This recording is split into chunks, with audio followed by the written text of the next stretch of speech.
somewhere in this park is Shiva G.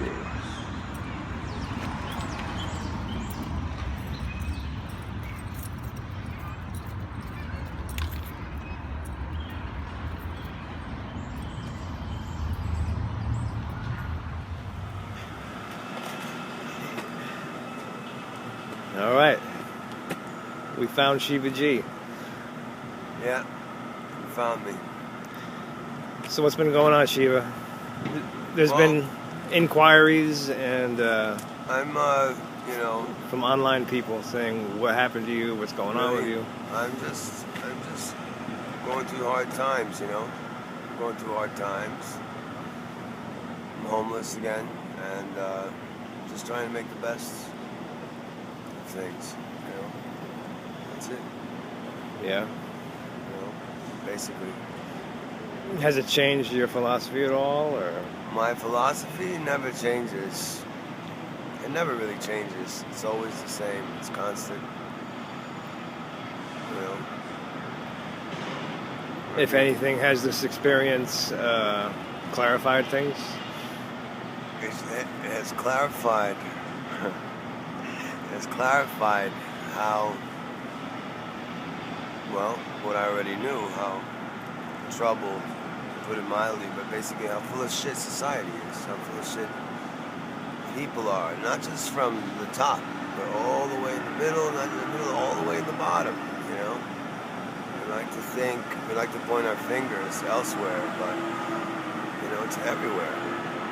Corruption is not one-sided, it's not just in one tier, it's in the upper tiers, it's everywhere.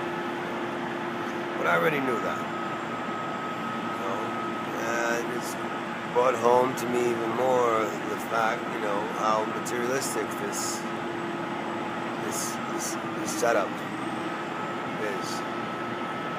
But I don't consider having things or enjoying your senses, some Eastern teachings go against that. No, I don't consider enjoying your senses or having objects or goals or material. I don't consider that materialism. I call materialism a state of mind. There's certain, greed and covetousness that elicits a sort of this elitist snobbery, that you see even among the homeless, Right. You see the same crap, the same little bullshit cliques of, oh, I'm this one, I'm that one, I belong to this or belong to that, or So you're staying mostly in Thompson Square Park right now? All around. I'm around. I go where I can go,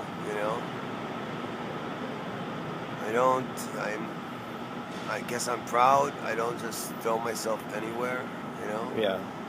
So I'm picky. I find places that are pretty much clean, and people in the neighborhood, they don't bother me because I don't bother people, I try to carry myself a certain way, and people notice that, this person going through hard times. I don't bother people. And then they talk to me and they see that, I'm not a numbnuts, So I'm not averse to work or any type of labor. I've never have been, I just went through years where I went through this stint. I did it for a while. I was just being able to focus on what I did, what I do best, which is write or talk about the impossible metaphysics of life, And I guess, so far, I guess I fell a bit, I didn't succeed, but that's temporal, I still can remain how I am. And, you have people like Crowley towards the end of his life. He was destitute, So, Aleister Crowley? Aleister Crowley was destitute. A bunch of other people, So yeah. Not just him, a bunch of other people. So. But why destitute? I mean, I don't know. There's so many variables. Karma. What about your spiritual dues? My spiritual dues? Yeah, you've heard this thing of part of the spiritual path is you gotta give up everything and voluntarily be homeless. Right. rely on the I kindness. know that, but you see, So I'm not. what's your take on I'm it? not riding. See, that's easy for me, isn't it? It's easy for me Well, to say, well, what's I'm your perspective of all following that? the paths of like. Right. you know. Well. It's easy for me to do that, but in one sense, No, I'm it's just saying because you're of my- there, It's and because of my. It is true. It's because of my, dogged devotion to certain things that I am. Honestly, that's why I'm in the position I'm in, but I don't see it as something praiseworthy. It's like, because I see a lot of that too. A lot of people like becomes like this subliminal pride, Uh-huh. It's another form of nonsense, and so no, because I really conceive. I know that I've experienced it, and I've read about it, and I've also experienced it with people in all walks of life, who are exemplary beings, exemplary. So it's not just this poverty, vow of poverty type of thing. That's there. I didn't take a vow of poverty because if I won the lotto, forget about it. Yeah. So I didn't take the vow of poverty. I'm just saying, yes, there is that. There is that.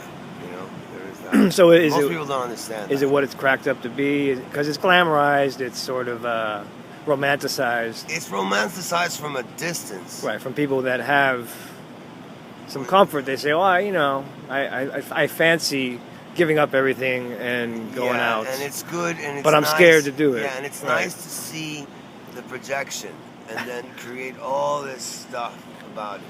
Like Yeah, the saint yeah. called Ramakrishna. And he was toe up from the floor half the time, But that's if you experienced his life, he was transcending. He was constantly transcending in his own life, but still he suffered a lot, and I don't think anybody wants to suffer. So one can glorify suffering all one wants, but there's all different types of suffering, and there's no such thing as you have to appear a certain way or go through. It's karma is a bitch, and karma is something else. Yeah. You can't understand it. You can't understand karma. How do you understand karma? Yeah. There's so many infinite variables, and how do you do that? Right. But what you can do is choose, and this is the kicker here. You have the power to choose how to react. That you have and that reaction, in and of itself, is a cause of other effects. So, and this is constantly happening.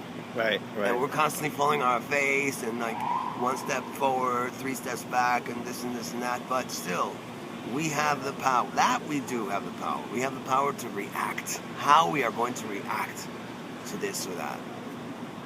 And so in that sense, we're like sovereign. Right. We have that sovereign right. And then, we forget that everything that we do, not just what we do, but what we do starts with what we are thinking about the most, and then eventually that bleeds out into, what you actually do. First you think of it, you conceive of it, then you ponder on it, and you ponder on it so much, you meditate, and then you actually go ahead and do it. So we're doing this all the time. So we are, to me, that's the way I see. I understand something called what I call co-creation. We're co-creative. I recognize a co-creative being. Singular, at once singular and collective. And not some frozen in time and space like autocrat. Right. I don't see that. We all serve as examples for each other on different levels, endless degrees, sure. The bottom line, that's what I understand by nothingness and emptiness. It's just to empty yourself of like all these preconceived notions so you can just like zen, Right. and just be, whatever that means, and basically that I'm more and more, it's becoming like evident to me that you or the self is the only one really gonna save your ass, save your psycho-emotional ass. You know, throughout all the changes that are constantly happening. So there's an order in the midst of the chaos. There's the eye in the center of the storm, and we're all learning that in different ways. You know. And so I constantly meditate. I'm always writing. I'm always meditating all the time. You know? Yeah, speaking of that, so you've been writing for a long time. Yeah, I've written so much has been lost. It's ridiculous. I've probably accumulated a cumulative, amount of all the things I've written over the decades. Who knows? I don't know how many books, but I never put it. Right now, this computer I have, this laptop in my bag here. My backpack is.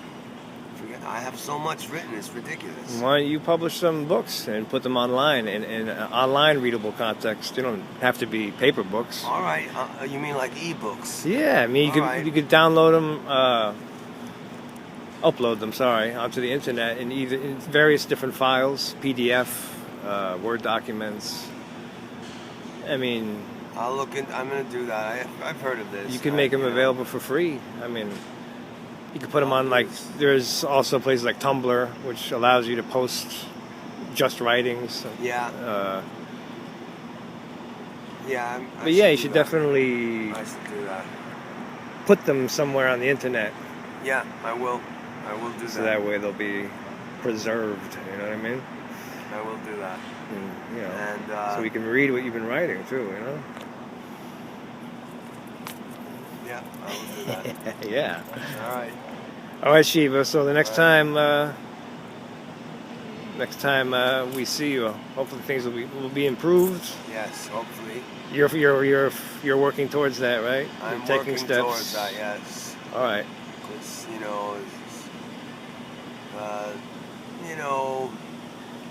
homeless street life is not what it's cracked up to be.